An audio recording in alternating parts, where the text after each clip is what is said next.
Good afternoon. It is Tuesday, September 29th, a little before 12, and I just got home from being away for 4 days last night, and I was going to take a few minutes on my lunch break to take a quick video to show what's going on. So we've got spinach growing. I want to show these radishes over here. I'm going to pick a lot of stuff, so I figured I would show. So these are all the French breakfast radishes.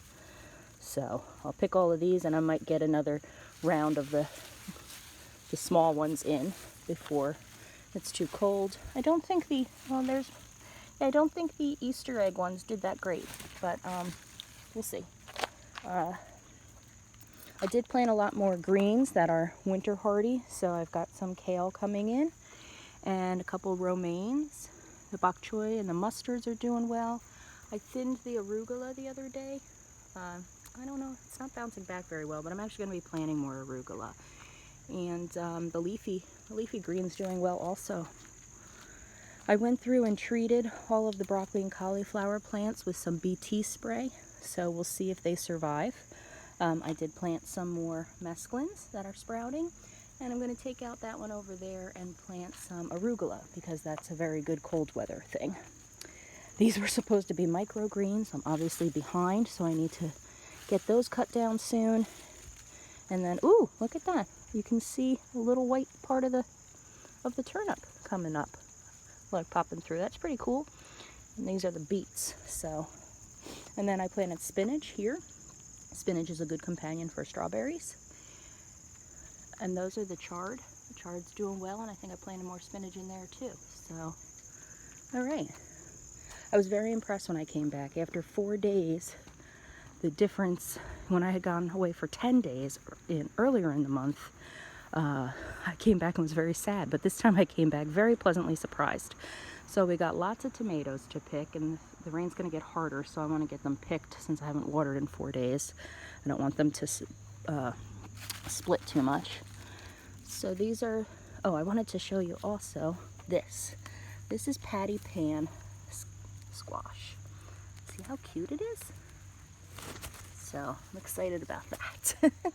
And then the tomatoes, you got a lot of the yellow cherry tomatoes, a couple Romas to pick. So everything's looking pretty good. And so the frost is supposed to come between October 9th and October 20th. Through the 15-day weather forecast through like October 8th at least is pretty good. But I figure I'll probably start to pull things out. But back in here, there's a good two red tomatoes and 2 yellowish tomatoes, and then we also have beans. So if I can get in there, I hadn't noticed them. I kept looking at the buds on the top, and then all of a sudden the other day I was like, oh my god, all these bean pods that I hadn't even seen.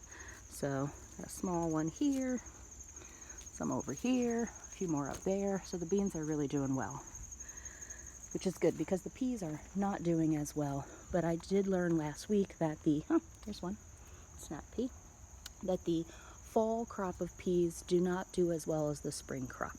So that's something good to know for next year. And these really just didn't train very well.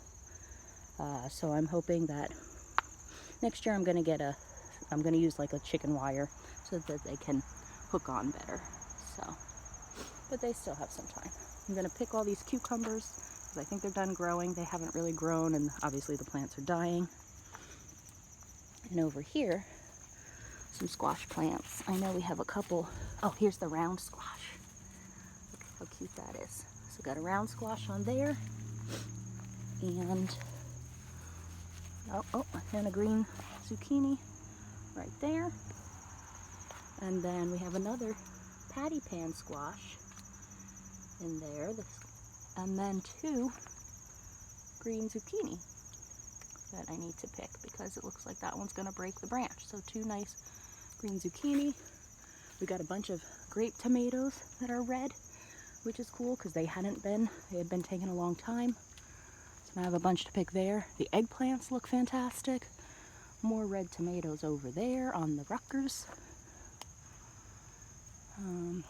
None of the little tomatoes, the Glacier and the Tiny Tim, are producing tomatoes yet, but you know, just kind of let them sit and see what happens. Peppers. Oh, the pepper's actually starting to turn color a little bit. Starting to turn yellow. So I'll wait a little while before I pick that one. Then I have this huge yellow squash, which Joe skinned and then cut out all the seeds, and then it's actually nice and sweet. But otherwise, the seeds are huge and the skin is very thick. And one more red Rutgers tomato back there. So overall, I was pretty impressed. I've got about, probably 10 regular sized tomatoes to pick, plus cherry tomatoes, plus 3 squash and other stuff growing. Can definitely make a salad. So anyway, that's the update for today. Talk to you soon.